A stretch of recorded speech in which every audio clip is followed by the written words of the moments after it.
ओम नमो ब्रह्मादिभ्यो ब्रह्मविद्या संवृताय कर्तृभ्यो वंशऋषिभ्यो महद्भ्यो नमो गुरुभ्यः। सर्वोपप्लवरहितः प्रज्ञानघनः प्रत्यगर्थो ब्रह्मैवाहमस्मि। ओम पूर्णमदः पूर्णमिदं पूर्णात् पूर्णमुदच्यते पूर्णस्य पूर्णमादाय पूर्णमेवावशिष्यते। ओम शान्ति शान्ति शान्तिः। हरिः ओम श्री गुरुभ्यो नमः। हरिः ओम। എല്ലാവർക്കും പ്രണാമം. ഓം നമോ നാരായണ. യാജ്ഞവൽക്യ മഹർഷിയുടെ പാദങ്ങളിൽ നമസ്കരിച്ചുകൊണ്ട് ബൃഹദാരണ്യക ഉപനിഷത്ത് തൃതീയ അധ്യായം ജൽപരൂപ ഉപപത്തി പ്രകരണം. പ്രഥമാധ്യായം ഉപാസനാ പ്രകരണം. ഉപാസനയ്ക്ക് ശേഷം യാജ്ഞവൽക്യ മഹർഷി ബ്രഹ്മവിദ്യ ഉപദേശിച്ചു.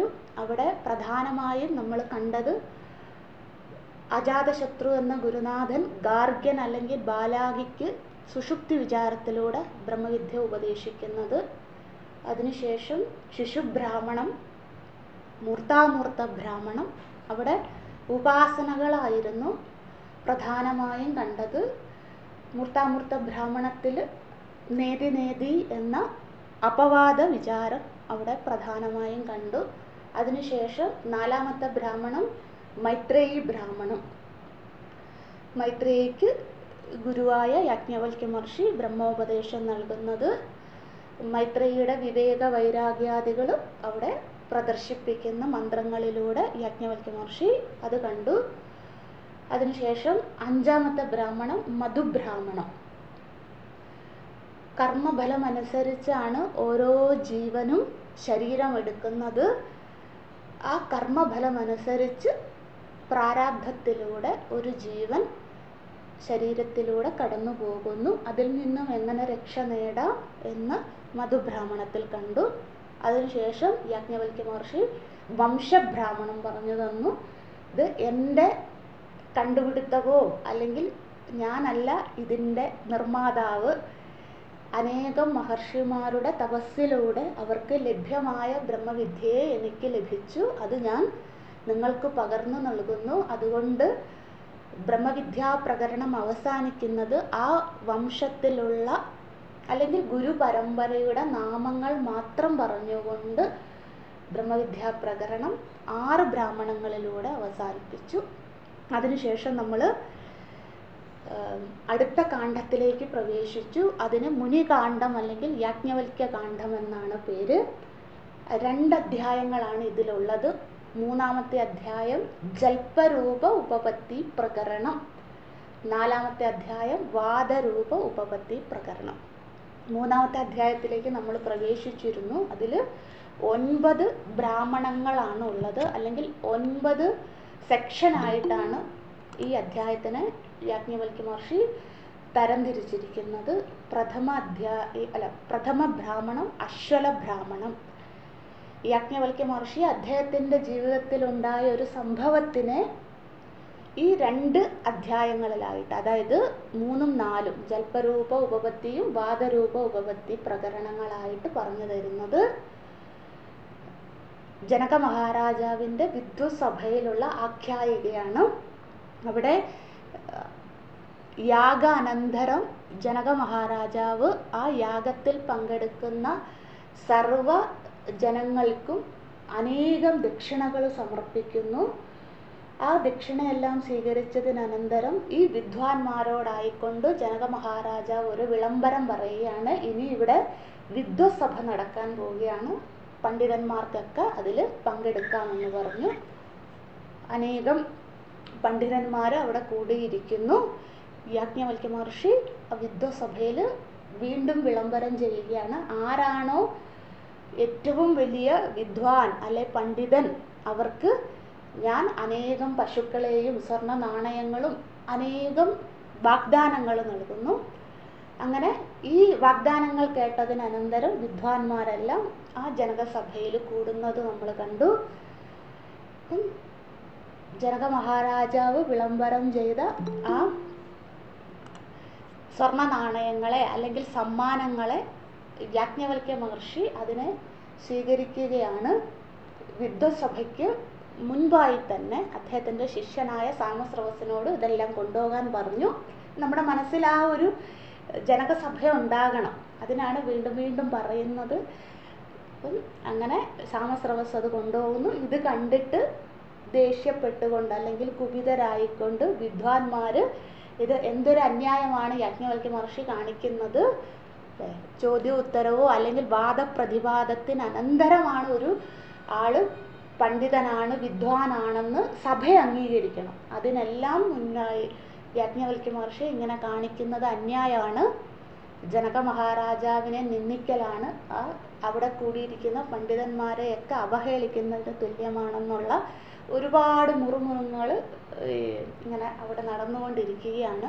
യാജ്ഞവൽക്യ മഹർഷി അവരെയൊക്കെ നമസ്കരിച്ചുകൊണ്ട് പറഞ്ഞു, ഗോകാമഹ വയമസ്മി. എനിക്ക് പണ്ഡിതനാണെന്ന് പ്രദർശിപ്പിക്കാൻ വേണ്ടിയല്ല, എന്നെ ആശ്രയിച്ചുകൊണ്ട് അനേകം ബ്രഹ്മവിദ്യാർത്ഥികൾ എൻ്റെ ഗുരുകുലത്തിലുണ്ട്, അവരെ സംരക്ഷിക്കണം. വംശത്തിനായിട്ടുള്ള എൻ്റെ ഗുരുദക്ഷിണയാണ് പഠനം പാഠനം എന്നുള്ളത്. അങ്ങനെ പറഞ്ഞുകൊണ്ട് യാജ്ഞവൽക്യ മഹർഷി എല്ലാവരെയും നമസ്കരിക്കുന്നു. ഇതൊന്നും കണ്ടിട്ടും അതിൽ തൃപ്തി വരാതെ യാജ്ഞവൽക്യ മഹർഷിയോടായിക്കൊണ്ട് പ്രഥമ ബ്രാഹ്മണത്തിൽ അശ്വലൻ എന്ന ഹോതാവ് കർമ്മകാണ്ഡത്തിനെ അധികരിച്ചുള്ള ചോദ്യങ്ങൾ ചോദിക്കുന്നു. അതിലും അശ്വലൻ ഒളിപ്പിച്ചു വച്ചത് എങ്ങനെയാണ് ഒരു ജീവൻ മരണത്തെ അധിവർത്തിക്കുന്നത് എന്നായിരുന്നു. കർമ്മകാണ്ഡങ്ങളുടെ സൂക്ഷ്മമായ വശങ്ങൾ, എങ്ങനെയാണ് കർമ്മം ചെയ്യേണ്ടത്, അത് ഇന്ന വേദത്തിനെ അധികരിച്ച് ഇന്ന രീതിയിൽ കർമ്മം ചെയ്താൽ സ്വർഗലോകപ്രാപ്തി ഫലം എന്ന് യാജ്ഞവൽക്യ മഹർഷി അശ്വലനോട് പറഞ്ഞു. പക്ഷെ അതും ശാശ്വതമല്ല, അവിടെയും പുനർജന്മത്തിന് ജീവന് എന്തായാലും പുനർജന്മം ഉണ്ടാകും എന്ന് യാജ്ഞവൽക്യ മഹർഷി പറഞ്ഞു കൊടുത്തു. ആ പുനർജന്മത്തിൽ നിന്നും രക്ഷ നേടുവാനായിട്ട് മരണത്തെ അധിവർത്തിക്കുവാനുള്ള സാധ്യതകൾ അല്ലെങ്കിൽ സാധനകൾ യാജ്ഞവൽക്യ മഹർഷി അവിടെയും വിവരിക്കുന്നത് നമ്മൾ കണ്ടു. സാ മുക്തിഹി സാ അതിമുക്തിഹി എന്ന് പറഞ്ഞുകൊണ്ട് എങ്ങനെ ഒരാൾക്ക് പുനർജന്മമില്ലാത്ത മുക്തിയെ നേടാം അത് കണ്ടു നമ്മൾ. അശ്വലൻ ആ ഉത്തരത്തിൽ തൃപ്തനായി. ജനക മഹാരാജാവിനും അവിടെ കൂടിയിരിക്കുന്ന ബാക്കി പണ്ഡിതന്മാർക്കാർക്കും അശ്വലൻ്റെ ചോദ്യത്തിന് യാജ്ഞവൽക്യ മഹർഷി നൽകിയ മറുപടിയിൽ അതൃപ്തി ഇല്ലാത്തത് കൊണ്ട് മൗനമായി അവർ അംഗീകരിക്കുന്നു. അടുത്തതായിക്കൊണ്ട് ആർത്തഭാഗൻ്റെ ചോദ്യമായിരുന്നു ദ്വിതീയ ബ്രാഹ്മണത്തിൽ. അവിടെയും കർമ്മകാണ്ഡത്തെ അധികരിച്ച് തന്നെയാണ് ആർത്തഭാഗനും ചോദിച്ചത്. യാജ്ഞവൽക്യ മഹർഷി ആർത്തഭാഗനെയും തൃപ്തിപ്പെടുത്തുന്നത് നമ്മൾ കണ്ടു.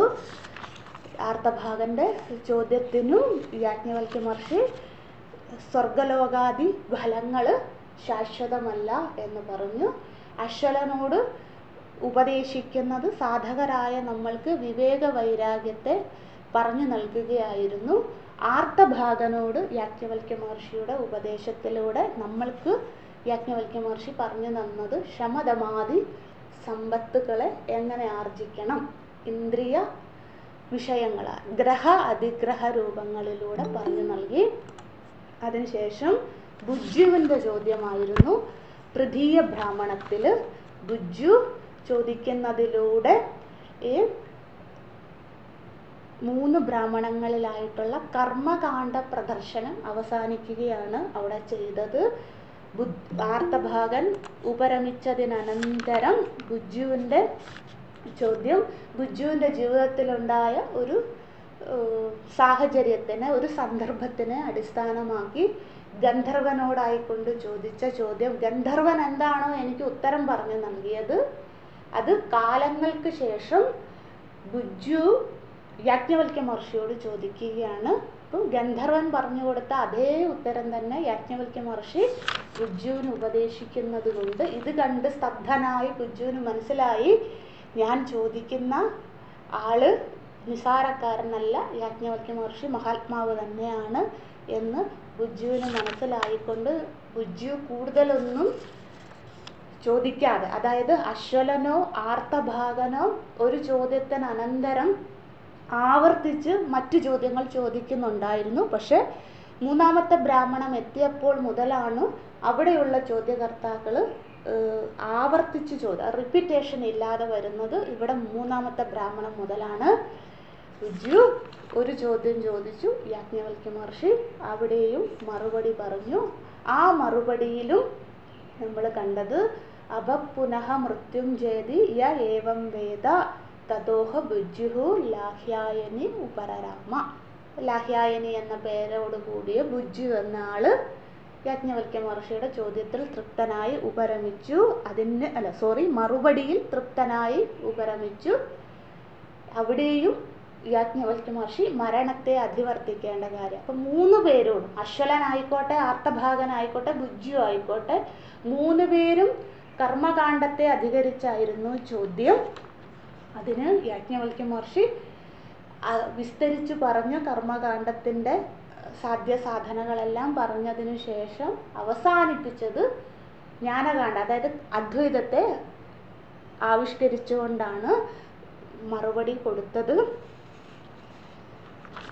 അങ്ങനെ നമ്മൾ 3 ബ്രാഹ്മണങ്ങൾ കഴിഞ്ഞു.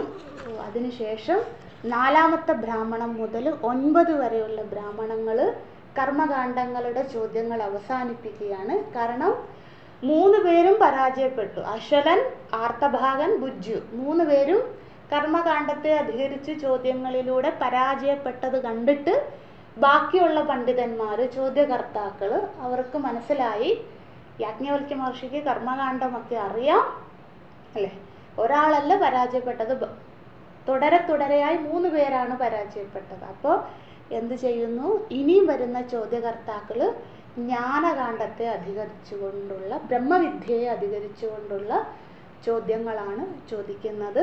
ബ്രാഹ്മണം 4 ബ്രഹ്മവിദ്യാ ജ്ഞാന പ്രദർശന ബ്രാഹ്മണം. 9 വരെയുള്ള ബ്രാഹ്മണം അതാണ്. ആദ്യമായിട്ട് ബ്രഹ്മവിദ്യയെക്കുറിച്ച് ചോദിക്കുന്നത് ഉഷസ്തനാണ്. ഉഷസ്തൻ നിങ്ങൾ ഭഗവാന്റെ അല്ലെങ്കിൽ ഗുരു പരമ്പരയുടെ കൃപ കൊണ്ട് ബ്രഹ്മസൂത്രമൊക്കെ പഠിക്കാൻ പറ്റിയാൽ ഇതെല്ലാം അവിടെ റിപ്പീറ്റ് ചെയ്യുന്നുണ്ട്. അപ്പം ഈ ഒന്ന് മൈത്രേയി ബ്രാഹ്മണം, ആ പേര് ഓർത്ത് വെക്കണം. പിന്നെ ഉഷസ്തൻ, അത് ഓർത്ത് വെക്കുക. പിന്നെ ഇനി വരുന്നത് ഗാർഗി, അടുത്തത്, അതൊക്കെ ബ്രഹ്മസൂത്രത്തിൽ ആവർത്തിക്കുന്നുണ്ട്. അപ്പോൾ ഈ പേരുകൾ, എല്ലാ ബ്രാഹ്മണങ്ങളുടെയും പേര് ഓർത്ത് വെക്കാൻ സാധിക്കുന്നില്ല എങ്കിൽ ഈ 1-2 പേരുകൾ, ഇവർ ബൃഹദാരണ്യ ഉപനിഷത്തിനെ സംബന്ധിച്ച് വളരെ പ്രധാനപ്പെട്ട കഥാപാത്രങ്ങളാണ്. 1 മൈത്രേയി, 2 ഉഷസ്തൻ, ഇനി ഗാർഗി വരുന്നുണ്ട് അടുത്തതിൽ. അപ്പം കഹോലനും ഉണ്ട്. പിന്നെ അങ്ങോട്ട് വരുമ്പോൾ ഉള്ള കഥാപാത്രങ്ങൾ നമ്മൾക്ക് കാണാം. പിന്നെ ജനക മഹാരാജാവാണ് അടുത്ത ഇമ്പോർട്ടൻ്റ് ആയിട്ടുള്ള കഥാപാത്രം. മൈത്രേയി, ഉഷസ്തൻ, കഹോലൻ, ജനക മഹാരാജാവ്, ഗാർഗി ഇത്യാദികൾ. ഈ പേരുകളെങ്കിലും നമുക്ക് ഓർത്തു വെക്കാൻ സാധിക്കട്ടെ. അടുത്തത് ഉഷസ്തൻ 4ാമത്തെ ബ്രാഹ്മണത്തിലെത്തി. ഉഷസ്തൻ ബ്രഹ്മവിദ്യയെ അധികരിച്ച് ചോദ്യം ചോദിക്കുന്നത് നമ്മൾ കണ്ടു. യാജ്ഞവൽക്യ മഹർഷി അതിന് പഞ്ചപ്രാണ വിവേകത്തിലൂടെയാണ് മറുപടി പറഞ്ഞു കൊടുത്തത്. അതായത് ഏതെന്നാണോ യാജ്ഞവൽക്യ മഹർഷിയെ അപരോക്ഷ ബ്രഹ്മം, അതായിരുന്നു ഉഷസ്തൻ്റെ ചോദ്യം. യാജ്ഞവൽക്യ മഹർഷി പറഞ്ഞു കൊടുത്തു, ഏതൊന്നിനാലാണോ, ശ്രദ്ധിക്കണേ, ഏതൊന്നിനാലാണോ ഒരു ജീവന്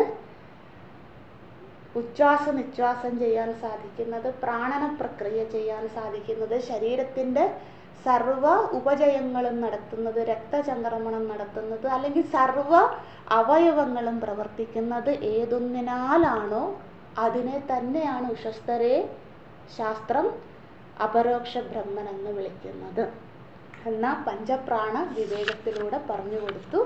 ഉഷസ്തർ ആ മറുപടിയിലും തൃപ്തനായിരുന്നു. അങ്ങനെ ഉഷസ്ത ബ്രാഹ്മണം കഴിഞ്ഞു അല്ലേ. ഇവിടെ സംശയങ്ങളൊന്നുമില്ലെന്ന് വിചാരിക്കുന്നു. അടുത്ത ബ്രാഹ്മണം പഞ്ചമ ബ്രാഹ്മണം. നമുക്കതിലേക്ക് പ്രവേശിക്കാം. ഓം നമഃ പരമഋഷിഭ്യോ നമഃ പരമഋഷിഭ്യോ നമഃ പരമഋഷിഭ്യഃ. അഥ ശുക്ലയജുർവേദീയ കാണ്വശാഃ ബൃഹദാരണ്യക ഉപനിഷത് ദ്വിതീയകാണ്ഡം മുനികാണ്ഡം അഥവാ യാജ്ഞവൽക്യകാണ്ഡം തൃതീയ അധ്യായം ജൽപരൂപ ഉപപത്തി പ്രകരണം പഞ്ചമ ബ്രാഹ്മണം കഹോല ബ്രാഹ്മണം. മന്ത്രം ഒരുമിച്ച് പാരായണം ചെയ്യാം. ഒരു മന്ത്രമേ ഉള്ളൂ ഇതിൽ. നമ്മളതിൻ്റെ തുടക്കം കണ്ടിരുന്നു. ഒരുമിച്ച് ഒന്നുകൂടെ പാരായണം ചെയ്യാം.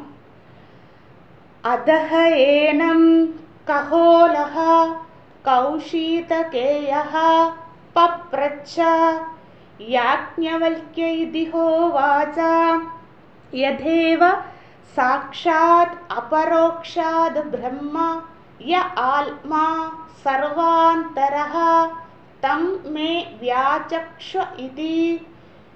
ചില പുസ്തകത്തിൽ വ്യാജചക്ഷ എന്നാണ്, അത് മാറ്റുക. ഒരു ചായേ ഉള്ളൂ, വ്യാചക്ഷ ഇതി.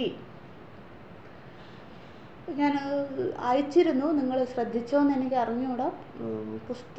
മൃഡാനന്ദ സ്വാമിജിയുടെ മലയാളം പുസ്തകത്തിൽ കുറച്ച് തിരുത്തുണ്ട്. ദയവായി നിങ്ങളത് നോട്ട് പുസ്തകത്തിൽ പകർത്തി എഴുതുമ്പോൾ ശ്രദ്ധിക്കുക. മടങ്ങി വരാം. യത് സാക്ഷാത് അപരോക്ഷാത് ബ്രഹ്മ യ ആത്മാ സർവാന്തരഃ തം മേ വ്യാചക്ഷ ഇതി. ഏഷദ ആത്മാ സർവാന്തരഃ കഥമഃ യാജ്ഞവൽക്യ സർവാന്തരഃ യഃ അശനായാ പിപാസേ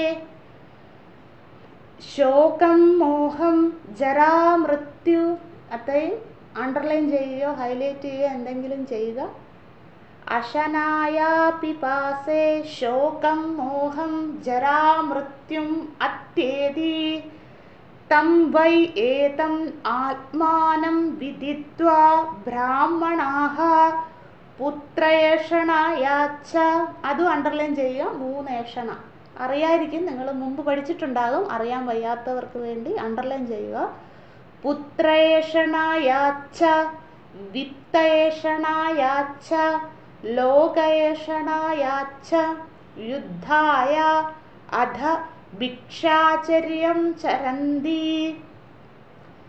യാഹി ഏവ പുത്രേഷണ സാ വിത്തയേഷണ യാ വിത്തയേഷണ സാ ലോകയേഷണ ഉഭേ ഹി ഏതേ ഏഷണേ ഏവ ഭവതഃ തസ്മാദ് ബ്രാഹ്മണഃ പാണ്ഡിത്യം നിർവിദ്യ ബാല്യേന തിഷ്ഠാസേത് ബാല്യം ച പാണ്ഡിത്യം ച നിർവിദ്യ അധമുനിഃ അമൗനം ച മൗനം ച നിർവിദ്യ അധ ബ്രാഹ്മണഃ സഹ ബ്രാഹ്മണഃ കേന സ്യാദ് ഏന സ്യാദ് തേന അദൃശ്യ ഏവ അധഃ അന്യത് ആർത്തം തതോഹ കഹോലഃ കൗശീതകേയ ഉപരരാമ.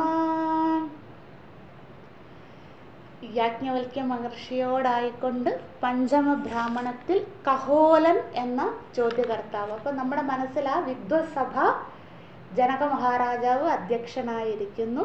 അനേകം പണ്ഡിതന്മാർ ആ സഭയിലിരിക്കുകയാണ്. അപ്പോൾ ഉഷസ്തൻ ഉപരമിച്ചതിനനന്തരം മന്ത്രത്തിലേക്ക് വരാം.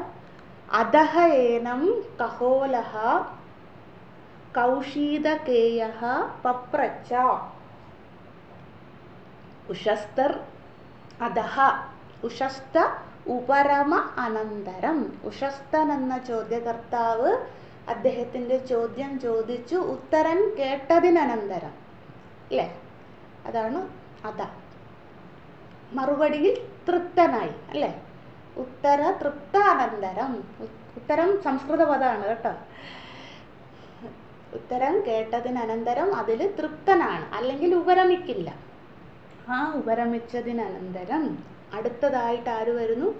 കൗശീതകേയഃ കൗശീതകൻ എന്ന ആളുടെ പുത്രനായ കഹോലൻ എന്ന ചോദ്യകർത്താവ്. ഇവരെക്കുറിച്ച് വിസ്തരിച്ച് ആദിശങ്കരാചാര്യസ്വാമികളുടെ ഭാഷ്യത്തിലില്ല, മറ്റ് വ്യാഖ്യാനങ്ങളിൽ ചോദ്യകർത്താക്കളുടെ ഡീറ്റെയിൽസ്, പേര് മാത്രമേ പറയുന്നുള്ളൂ, അവരുടെ വംശം അല്ലെങ്കിൽ കുലമേ പറയുന്നുള്ളൂ. അല്ലാണ്ട് ഇവർ ഏത് വേദക്കാരാണ്, ഏത് ഗോത്രമാണ്, അവരുടെ പാണ്ഡിത്യങ്ങൾ എന്തെല്ലാം ഇത്യാദികളൊന്നും വിസ്തരിച്ച് പറയുന്നില്ല. അതുകൊണ്ട് നമ്മൾക്കും കഹോലനെ കുറിച്ച് കൂടുതൽ അറിയില്ല. അതുകൊണ്ട് നമുക്ക് അങ്ങനെ പേര് പറഞ്ഞു പോകാം. കഹോലൻ ചോദിക്കുകയാണ്, യാജ്ഞവൽക്യ ഇതിഹോവാച. ആരോട് ചോദിക്കുന്നു? കാരണം അനേകം പണ്ഡിതന്മാരുണ്ടല്ലോ അവിടെ. അപ്പം ആരോട് വേണമെങ്കിലും ചോദിക്കാം. പക്ഷെ അങ്ങനെയല്ല. ആരോടാ ചോദിക്കുന്നത്? യാജ്ഞവൽക്യ ഇതിഹോവാച. ഒറ്റൊരാളേ ഉള്ളൂ. ആര്? യാജ്ഞവൽക്യ മഹർഷി. യാജ്ഞവൽക്യ മഹർഷിയോടായിക്കൊണ്ട് കഹോലൻ ചോദിക്കുകയാണ്. എന്താണ് കഹോലൻ്റെ ചോദ്യം? നമ്മളത് കണ്ടിരുന്നു, പക്ഷെ ഒന്നുകൂടെ കാണാം. കുറേ ദിവസത്തെ ഗ്യാപ്പ് വരുമ്പോൾ നമ്മൾ മറന്നു പോകും. യത് ഏവ സാക്ഷാത് അപരോക്ഷാത് ബ്രഹ്മ. ഏതാണോ അപരോക്ഷ ബ്രഹ്മൻ, അല്ലെ എന്തിനെയാണോ അപരോക്ഷമായ ബ്രഹ്മനെന്ന് ജ്ഞാനകാണ്ഡത്തിൽ പരാമർശിക്കുന്നത് അല്ലെങ്കിൽ വിളിക്കുന്നത്, അതാണ് ഉഷസ്തർ ചോദിച്ച അതേ ചോദ്യം തന്നെ. യ ആത്മാ സർവാന്തരഃ. ആ ബ്രഹ്മൻ എല്ലാ ആത്മാ, ഇവിടെ ആത്മാ എന്ന് വെച്ചാൽ ജീവാത്മാ അല്ല, അല്ലാണ്ട് സച്ചിദാനന്ദ ആത്മാ അല്ല. ആ യഹ എന്ന് വെച്ചാൽ യഹ അപരോക്ഷ ബ്രഹ്മ. അധ്യാഹാരം ചെയ്യണേ. യഹ അപരോക്ഷാത് ബ്രഹ്മ ആത്മാ. ആത്മാ എന്ന് വെച്ചാൽ ജീവാത്മാ. സർവാന്തരഃ. ശ്രദ്ധിക്കണേ. അല്ലയോ യാജ്ഞവൽക്യ മഹർഷേ, എന്താണോ ഉഷസ്തർ പറഞ്ഞ എല്ലാറ്റിലും അപരോക്ഷമായിരിക്കുന്ന, അപരോക്ഷം എന്ന് വെച്ചാൽ അന്യമല്ലാത്തത്, എല്ലാറ്റിലും വ്യാപിച്ചിരിക്കുന്ന ആ പരമാത്മാവ് അല്ലെങ്കിൽ ബ്രഹ്മൻ എന്ന് വിളിക്കുന്ന ആ സച്ചിദാനന്ദ സ്വരൂപൻ ആത്മാ സർവാന്തരഃ, എല്ലാ ജീവാത്മാക്കളിലും സർവാന്തരനായിരിക്കുന്നു, വ്യാപിച്ചിരിക്കുന്നുവല്ലോ. തം മേ വ്യാചക്ഷ അല്ലേ? തം യാജ്ഞവൽക്യ മഹർഷേ മേ കഹോലഃ വ്യാചക്ഷ ഇതി അല്ലെ? വ്യാചക്ഷ എന്ന വാക്ക് ഉഷസ്ത ബ്രാഹ്മണത്തിലും ഉണ്ടായിരുന്നു. ഇവിടെയും അതേ ചോദ്യം തന്നെ കഹോലൻ ചോദിക്കുകയാണ്. അതിൻ്റെ അർത്ഥം എന്താണ്?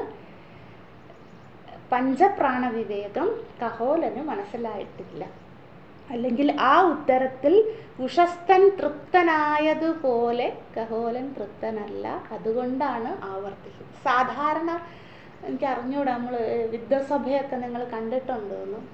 പല ഗുരുകുലങ്ങളിൽ ഇപ്പോഴും നടക്കുന്നുണ്ട്. ഇപ്പം വിദ്വസഭയിൽ അനേകം വിദ്വാൻമാരിങ്ങനെ രണ്ട് സൈഡിലായിട്ടിരിക്കും.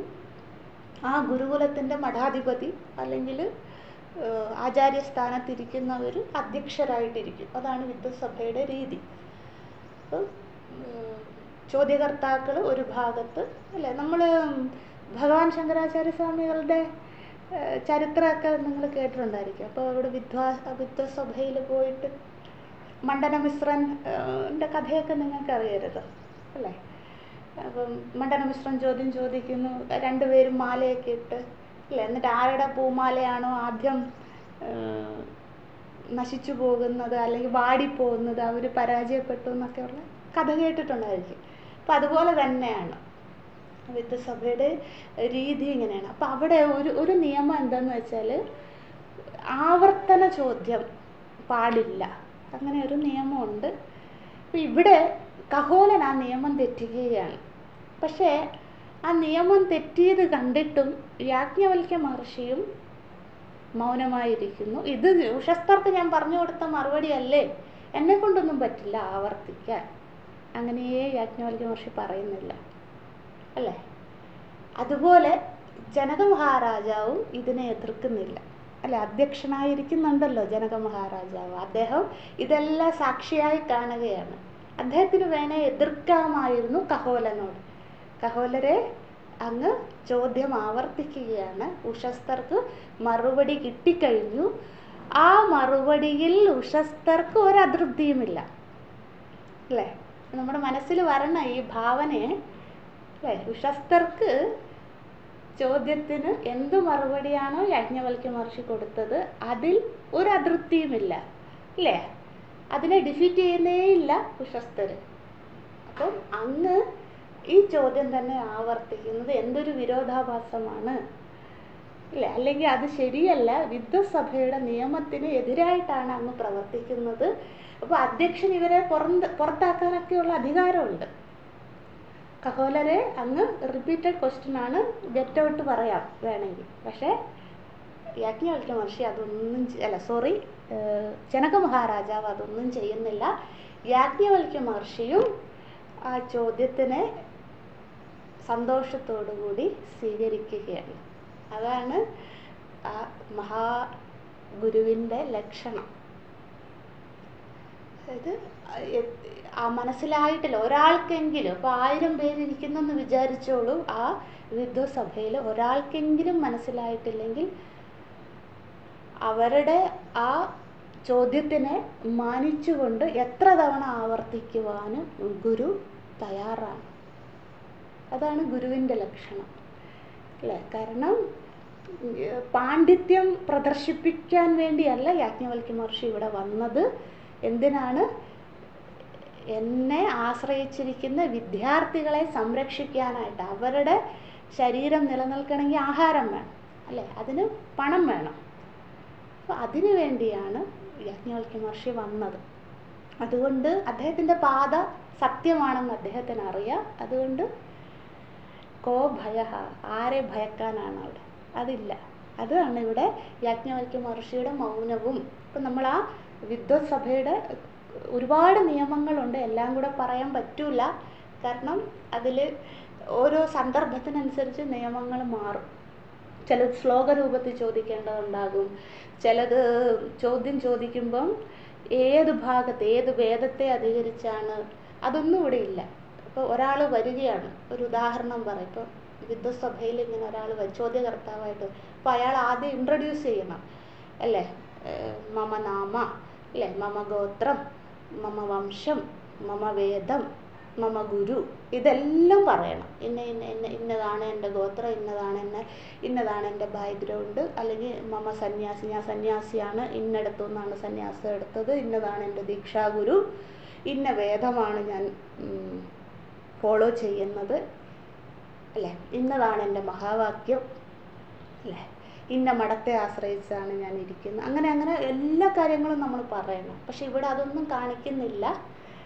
കാരണം എല്ലാം കൂടെ പറഞ്ഞ് ഇങ്ങനെ അവരുടെ ബയോഡേറ്റ പറയാൻ പോയാൽ തന്നെ അനേകം മന്ത്രങ്ങൾ വേണം. അതുകൊണ്ട് യാജ്ഞവൽക്യ മഹർഷി വിദ്വത്സഭയുടെ സഭാമര്യാദകളൊന്നും ഈ ബ്രാഹ്മണത്തിൽ അല്ലെങ്കിൽ ഈ കാണ്ഡത്തിൽ പ്രദർശിപ്പിക്കുന്നില്ല. യാജ്ഞവൽക്യ മഹർഷിക്ക് ഉദ്ദേശം എന്താണ്? നമ്മളോട് സ്വർഗം എന്നത് ശാശ്വതമല്ല എന്ന് പഠിപ്പിക്കലാണ് ഈ കാണ്ഡത്തിൻ്റെ, അല്ലെങ്കിൽ പ്രത്യേകിച്ച് ഈ ജൽപരൂപ ഉപപത്തി പ്രകരണത്തിൻ്റെ ഉദ്ദേശം അത്രയേ ഉള്ളൂ. അതുകൊണ്ട് വിസ്താരമില്ല, നമ്മൾ മനസ്സിലാക്കിക്കോണം. ആവശ്യമുള്ള സന്ദർഭങ്ങളിൽ നമുക്ക് വിസ്തരിച്ച് പറയാം. ഇവിടെ ആവർത്തന ചോദ്യം യാജ്ഞവൽക്യ മഹർഷി അത് സന്തോഷത്തോടുകൂടി സ്വീകരിക്കുന്നു. അപ്പോൾ നമ്മുടെ മനസ്സിൽ ആ ഭാവന തുടരുക, അതിനെ വ്യാഖ്യാനിച്ച് പറയുക എന്ന് പറഞ്ഞു. വ്യാഖ്യാനം ആരംഭിക്കുകയാണ്. ഏഷദ ആത്മാ സർവാന്തരഃ കഥമഃ യാജ്ഞവൽക്യ സർവാന്തരഃ. യാജ്ഞവൽക്യ മഹർഷി കഹോലനോടായിക്കൊണ്ട് പറയുകയാണ്, അല്ലയോ കഹോലരെ. അപ്പം ഇവിടെ അതിസംബോധനയൊന്നുമില്ല, ഹേ കഹോല ഒന്നുമില്ല. അപ്പം നമ്മൾ മനസ്സിലാക്കിക്കോണം, കഹോലരോടായിക്കൊണ്ട് യാജ്ഞവൽക്യ മഹർഷി പറയുകയാണ് എന്താണ്? ഏഷദ ആത്മാ സർവാന്തരഃ. അങ്ങ് പറഞ്ഞ ആ അപരോക്ഷ പരമാത്മാവ് തന്നെയാണ് എന്താണ്? ആത്മാ. അവിടെയും ആത്മാ എന്ന് വെച്ചാൽ ജീവാത്മാ, എല്ലാ ജീവാത്മാക്കളിലും സർവാന്തരഃ. സർവാന്തരഃ എന്ന് വെച്ചാൽ സർവവ്യാപി, സർവവ്യാപിയായിരിക്കുന്നത്. അങ്ങ് പറഞ്ഞ ഉത്തരം തന്നെയാണ് എനിക്കും ഉള്ളത്. അല്ലെങ്കിൽ അഭിപ്രായം തന്നെയാണ് എനിക്കും ഉള്ളത്. ഞാൻ അങ്ങയോട് പൂർണ്ണമായും യോജിക്കുന്നു. ഇത് തന്നെയാണ് ഉഷസ്ഥരോടും പറഞ്ഞത്, അത് തന്നെ കഹോലരോടും പറയുന്നു. പരമാത്മാവ് അല്ലെങ്കിൽ അപരോക്ഷമായിരിക്കുന്ന ബ്രഹ്മൻ ഒന്നിൽ നിന്നും അന്യമല്ല. അതിനുശേഷം ആ ഉത്തരത്തിൽ കഹോലർ തൃപ്തനാകുന്നില്ല. കാരണം ഉഷസ്ഥരോട് പറഞ്ഞ അതേ മറുപടി തന്നെയല്ലേ പറയുന്നത്, എനിക്ക് അതിൻ്റെ വിസ്താരമാണ് വേണ്ടത്. അതുകൊണ്ട് എന്ത് ചെയ്യുന്നു? യഹ അശനായ പിപാസേ, അശനായ എന്നുണ്ട് കേട്ടോ, യാ ഇല്ലാത്തവർ കൂട്ടിച്ചേർക്കുക. അശനായ പിപാസേ, അപ്പോഴേ ഉള്ളൂ വിശപ്പും ദാഹവും എന്ന് വരുവുള്ളൂ. എന്ന് പറയില്ലേ, മകാരം ഉച്ചരിക്കുന്നിടത്ത് അശനായ പിപാസേ, വിശപ്പും ദാഹവും എന്നുള്ളത്. വിശപ്പിനെയും ദാഹത്തെയും അങ്ങനെയും പറയാം. അശനാ പിപാസ എന്ന് വെച്ചാൽ വിശപ്പും ദാഹവും എന്നതിൻ്റെ സമസ്ത പദം രണ്ടായിട്ട് ഛേദിക്കുമ്പോൾ എങ്ങനെ പറയും? അശന പിപാസ.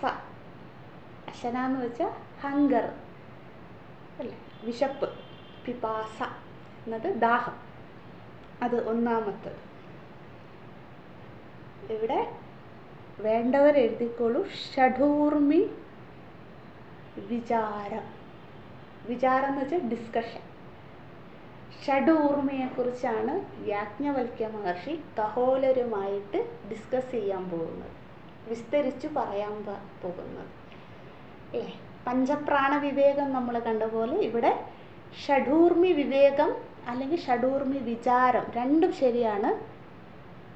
ചില പുസ്തകത്തിൽ നിങ്ങൾ നൈഷ്കർമ്മ്യ സിദ്ധിയൊക്കെ പഠിക്കുകയാണ്, അതിൽ കാണാം. അല്ല, അദ്വൈത സിദ്ധി അങ്ങനെയുള്ള ബൃഹത് പ്രസ്ഥാനത്ര ഇനി വരാൻ പോകുന്ന ഗ്രന്ഥങ്ങളിലൊക്കെ ഉണ്ട്. ഇത് ഷഡൂർമി വിചാരം അല്ലെങ്കിൽ ഷഡൂർമി വിവേകം രണ്ടും പറയാം. അത് രണ്ടും അർത്ഥം ഒന്ന് തന്നെ, വാക്കിന് മാത്രമേ വ്യത്യാസമുള്ളൂ. വേണ്ടവർ എഴുതിക്കോളൂ. ഷഡൂർമി വിവേകം അല്ലെങ്കിൽ ഷഡൂർമി വിചാരം. ഒന്നാമത്തെ ഊർമിയാണ് പറയുന്നത്. ഊർമി എന്ന് വെച്ചാൽ തിരമാല, വേവ്. ഷഡെന്ന് വെച്ചാൽ 6. 6 ജീവിതത്തിൻ്റെ 6 തിരമാലകളെ കുറിച്ച് പറഞ്ഞു കൊടുക്കുകയാണ് യാജ്ഞവൽക്യ മഹർഷി കഹോലരോട്. ഒന്നാമത്തതാണ് അശനാ പിപാസ അല്ലെങ്കിൽ അശനായ പിപാസ. അവിടെ എഴുതിയോന്ന് എനിക്ക് ഓർമ്മയില്ല. പ്രാണമയ കോശ വികാരമാണ് പറയുന്നത്. അതായത് വിശപ്പും ദാഹവും ഒരു ജീവൻ, അത് മനുഷ്യനായിക്കോട്ടെ മറ്റ് ജീവൻ, നമ്മൾ മൂർത്ത അമൂർത്തമായിട്ടുള്ള ഏത് ജീവചരാചരങ്ങൾക്ക് എന്തുണ്ട്? വിശപ്പും ദാഹം. അതിന് ഏറ്റക്കുറച്ചിലുണ്ട്. ചില ജീവന് ഇത് മാത്രമേ കാണുകയുള്ളൂ, വിശപ്പ് മാത്രമേ കാണുകയുള്ളൂ, അല്ല സോറി ദാഹം മാത്രമേ കാണുകയുള്ളൂ. സ്ഥാവരങ്ങൾക്കൊക്കെ അല്ലേ, വെള്ളം മതി അവർക്ക് സസ്റ്റെയിൻ ജീവിക്കാനായിട്ട് അല്ലേ. പക്ഷെ പൊതുവെ എങ്ങനെയാണ് ജീവാത്മാക്കൾക്ക് വിശപ്പുമുണ്ട് ദാഹവുമുണ്ട്. അത് ഏത് കോശത്തിനെ അധികരിച്ചിരിക്കും? പ്രാണമയ കോശത്തിനെ. അതായത് നമ്മൾ പഠിച്ചിരുന്നു 5 പ്രാണന്മാരിൽ സമാനൻ എന്ന പ്രാണനാണ് നമ്മുടെ വിശപ്പിനെ അല്ലേ ദഹനപ്രക്രിയ നടത്തുന്നത്. 5 പ്രാണന്മാരിൽ സമാനൻ എന്ന പ്രാണനാണ് നമ്മുടെ ശരീരത്തിൽ നമ്മൾ കഴിക്കുന്ന ഹരപദാർത്ഥങ്ങളെ അല്ല, ചോറ് റൊട്ടി എന്താണോ നമ്മൾ കഴിക്കുന്നത് അതിനെ ആരാണ് ദഹനപ്രക്രിയ നടത്തുന്നത്? സമാനൻ. എന്നിട്ട് എന്ത് ചെയ്യുന്ന സമാനൻ? അതിനെ ദഹിപ്പിച്ച് വയറ്റിൽ അല്ല ആമാശയത്തിലെത്തുന്ന ആഹാരത്തിനെ അഗ്നിദേവൻ്റെ സഹായവും സമാന പ്രാണൻ്റെ സഹായത്തോടു കൂടി നമ്മുടെ ആമാശയത്തിൽ കിടന്ന് അത് ദഹനം നടക്കും അല്ലേ. എന്നിട്ട് വേണ്ടാത്തതിനെ പുറന്തള്ളുക. എന്നിട്ട് പിന്നെ സമാനം തന്നെയാണ് ശരീരത്തിൻ്റെ സർവ്വ അവയവങ്ങളിലേക്കും നമ്മൾ കഴിച്ച ആഹാരത്തിൻ്റെ പോഷകങ്ങളെ അല്ലേ, പ്രോട്ടീൻ വേണ്ടത് പ്രോട്ടീനായിട്ട്, കാൽസ്യമായിട്ട് അല്ലേ, കാർബുള്ളത് കാർബായിട്ട്, എന്തൊക്കെയാണോ നമ്മൾ കഴിക്കുന്ന ആ ആഹാരത്തിലുള്ളത് അതിനെയൊക്കെ വിഘടിപ്പിച്ച് എല്ലാ അവയവങ്ങൾക്കും വേണ്ട പോഷണത്തിന് അല്ല, വൈറ്റമിൻ എ മുതൽ സർവ്വ വൈറ്റമിൻസിനെയും എല്ലാറ്റിനെയും പോഷണത്തിന് അതിനെ വിഘടിപ്പിച്ചിട്ട് അല്ലേ, വേണ്ടാത്തതിനെ പുറന്തള്ളി ദഹനത്തിലൂടെ അതിനുശേഷം വേണ്ടതിനെ പോഷകങ്ങളായിട്ട് പിന്നെ കുറച്ച് ഫാറ്റായിട്ട് നമ്മൾ കഴിക്കുന്ന അനുസരിച്ചിരിക്കും അതിനെയൊക്കെ ശരീരത്തിൻ്റെ എല്ലാ സ്ഥലങ്ങളിലും എത്തിക്കുന്നത് സമാന വായുവാണ്, അല്ലെ സമാന പ്രാണനാണ്. അതുകൊണ്ടാണ് വിശപ്പും ദാഹവും എന്നത് പ്രാണമയ കോശത്തിൻ്റെ വികാരമാണെന്ന്, അല്ലെങ്കിൽ പ്രാണമയനാണ് ഇതിനെ പ്രവർത്തിപ്പിക്കുന്നത്. ഏതിനെ? ആഹാരത്തിനെ ദഹിപ്പിക്കുക, പോഷിപ്പിക്കുക ഇത്യാദികൾ പ്രാണമയ കോശം ചെയ്യുന്നത് കൊണ്ട് നമ്മളത് ബ്രാക്കറ്റിൽ എഴുതിയിരുന്നു, അശനായ പിപാസേ ബ്രാക്കറ്റിൽ പ്രാണമയ കോശ വികാര, അതായത് മാറ്റം, പ്രാണമയ കോശത്തിൻ്റെ പ്രവർത്തനമാണ് വിശപ്പും. അതുപോലെ ദാഹവും, നമ്മളിപ്പം ഖരപദാർത്ഥങ്ങളെക്കുറിച്ച് പറഞ്ഞാൽ അതുപോലെ തന്നെ ദാഹവും, നമ്മൾ കഴിക്കുന്ന പാനീയങ്ങൾ അതിനെയും ആമാശയത്തിലെത്തി അതിനും ആവശ്യമായിട്ടുള്ള എല്ലായിടത്തും എത്തിച്ച് വേണ്ടാത്തതിനെ മൂത്രരൂപത്തിൽ പുറന്തള്ളുന്നത് അല്ലേ. വേണ്ടതിനെയെല്ലാം അല്ലേ നമ്മൾ ഹൈഡ്രേറ്റ് ചെയ്ത് വെക്കുന്നത് അത് ആരെ ചെയ്യുന്നു? പ്രാണമയ കോശത്തിൻ്റെ പ്രവർത്തനമാണ്. അടുത്തത് ശോകം മോഹം. ശോകവും മോഹവും. ശോകം മോഹം നമുക്കറിയാം. ശോകം എന്താണ്, മോഹം എന്താണെന്ന് പഠിക്കേണ്ട ആവശ്യമില്ല. നമ്മുടെ ജീവിതത്തിൽ നമ്മൾ ക്ഷണിക്കാതെ തന്നെ വന്നുകൊണ്ടിരിക്കുന്ന രണ്ട് കൂട്ടുകാരാണ് ശോകം മോഹം. ശോകം മനോമയ കോശത്തിൻ്റെ പ്രവർത്തനമാണ് അല്ലേ, അല്ലെങ്കിൽ മനസ്സാണ്, അല്ലെങ്കിൽ സൂക്ഷ്മ ശരീരം. മനസ്സാണ് നമ്മുടെ ശോകം. ഇവിടെ ശോകം പറയുമ്പം സുഖം പറയുന്നില്ല, നമ്മൾ അതും കൂടെ കൂട്ടിച്ചേർത്തോണം. സുഖം ദുഃഖം അല്ലേ, ഇതെല്ലാം ആരാണ് പ്രവർത്തിപ്പിക്കുന്നത്? ഞാനിപ്പോൾ നല്ല സുഖമായിരിക്കുകയാണ്, കുറച്ച് ഇങ്ങനെ താഴെ ഇരിക്കുമ്പോൾ മുട്ടുവേദന എടുക്കുന്നു, അല്ലെ കാല് വേദന എടുക്കുന്നു, അല്ലെ എന്താണോ ശരീരത്തിൽ അസ്വസ്ഥത വരുന്നു, അപ്പോൾ എന്താണ് ദുഃഖമായി പരിണമിക്കും. പിന്നെ അത് മാറ്റി ഞാൻ കംഫർട്ടായിട്ടിരിക്കുമ്പോൾ അത് വീണ്ടും സുഖമായി പരിണമിക്കും. ഇങ്ങനെ സുഖം ദുഃഖ പരിണാമങ്ങൾ വന്നുകൊണ്ടേയിരിക്കുക. ഇത് ആരാണ് ഇത് തിരിച്ചറിയുന്നത്? ഞാനിപ്പോൾ സുഖിയാണ്, ഞാൻ നല്ല സന്തോഷമായിട്ടിരിക്കുകയാണ് അല്ലേ, അല്ലെ ഞാനിപ്പോൾ ദുഃഖിയാണ് എന്ന് അല്ലെ നമ്മൾ ആരെല്ലാം ചോദിക്കും, നമ്മൾ സുഖമാണോ? ഇപ്പോൾ നമ്മൾ ആ സുഖമായിരിക്കുന്നു. അതാരാണ് പറയുന്നത്? മനസ്സാണ് അല്ലേ. അല്ലെ ദുഃഖമാണ്, നിങ്ങൾക്ക് ദുഃഖമുണ്ടോ എന്ന് വെച്ചാൽ ഞാൻ ദുഃഖിയാണിപ്പോൾ, അതാരാ പറയുന്നത്? മനസ്സാണ്. അപ്പം മനസ്സിൻ്റെ പ്രവർത്തനമാണ് ഈ വികാരം. ശോകം അതിനോടൊപ്പം ശോകം എന്നതുകൊണ്ട് ഇവിടെ യാജ്ഞവൽക്യ മഹർഷി ഉപദേശിക്കുന്നത് അല്ലെങ്കിൽ കഹോലരോടായി പറയുന്നത് ദുഃഖം സുഖം, സുഖദുഃഖം. പിന്നെ അടുത്തത് എന്താണ്? മോഹം. മോഹം എന്നത് വിജ്ഞാനമയ കോശത്തിൻ്റെ പ്രവർത്തനമാണ്. നമ്മൾ മോഹിയാക്കുന്നത് നമ്മുടെ ബുദ്ധിയാണ്. ആരാണ്? വിജ്ഞാനമയ കോശമാണ് നമ്മളെ, അതായത് ആഗ്രഹം. മോഹം എന്ന് വെച്ചാൽ അത് വേണം ഇത് വേണം എന്നുള്ള ആഗ്രഹം, ഇത് ബുദ്ധിയുടെ പ്രവർത്തനമാണ്. ഞാൻ ഇതിൽ തൃപ്തനല്ല, എനിക്ക് കുറച്ചും കൂടെ വേണം. അത് രണ്ടുമുണ്ട് കേട്ടോ. ആ ആഗ്രഹങ്ങളിൽ രണ്ടു തരം ആഗ്രഹം സാധകർക്ക് വരാം. നമ്മളെ സംബന്ധിച്ച് ശുഭ ആഗ്രഹങ്ങൾ, അതായത് എനിക്ക് വീണ്ടും വീണ്ടും ശ്രവിക്കണം, അല്ലെങ്കിൽ വീണ്ടും വീണ്ടും പഠിക്കണം, സാധന ചെയ്യണം, അതിനായിട്ട് എന്തൊക്കെ എനിക്ക് ചെയ്യാൻ പറ്റുമോ അതല്ല ശുഭ ആഗ്രഹങ്ങൾ അല്ലേ. അത് ബുദ്ധിയാണ് നമുക്ക് ആ സിഗ്നൽ തന്നുകൊണ്ടേയിരിക്കണം. അല്ല ദുഃഖ ആഗ്രഹങ്ങളും വരും. ഇന്ന് ഇത്രയും പഠിച്ചില്ലേ, സാരമില്ല അല്ലേ, കുറച്ച് സുഖിക്കാം, അല്ലെങ്കിൽ മറ്റു പല കാര്യങ്ങൾ എന്താണോ നമുക്ക് സാധനയ്ക്ക് തടസ്സം വരുന്നത് അതിലേക്കും മനസ്സ് വ്യതിചലിക്കും. ഇപ്പോൾ രണ്ടു തരം ആഗ്രഹങ്ങൾ. അപ്പോൾ ആ മോഹത്തിലാറ്റുന്നത് ബുദ്ധിയുടെ പ്രവർത്തനമാണ്. അതുകൊണ്ടാണ് അത് വിജ്ഞാനമയ കോശവികാരം. ഇപ്പോൾ ശോകം മോഹം ഒന്ന് മനോമയ കോശവികാരം. ഈ പഞ്ചകോശ വിവേകം പഠിക്കാത്തവരുണ്ടോ എനിക്ക് അറിഞ്ഞൂടാ, അവർക്കിത് മനസ്സിലാകുമെന്നും അറിഞ്ഞൂടാ.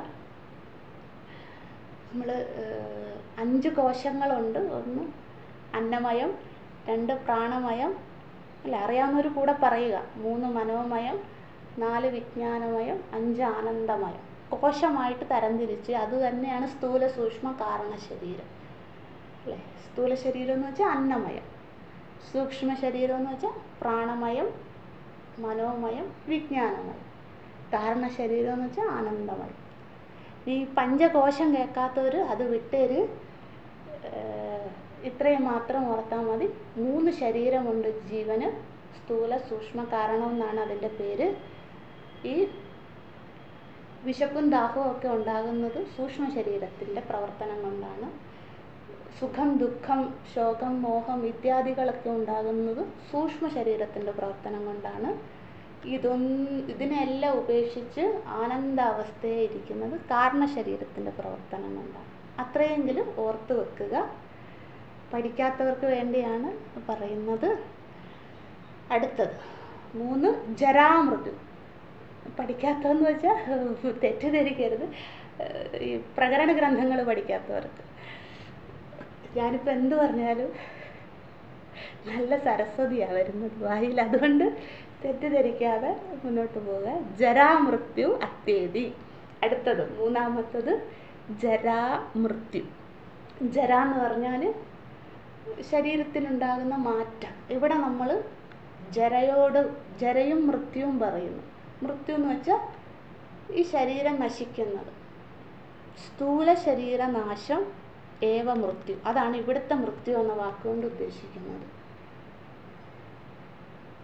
അശ്വലബ്രാഹ്മണം ആർത്തഭാഗത്തിലൊക്കെ മൃത്യു അത്യേതി എന്നുള്ള ആ മൃത്യു അല്ല ഇവിടെ കേട്ടോ.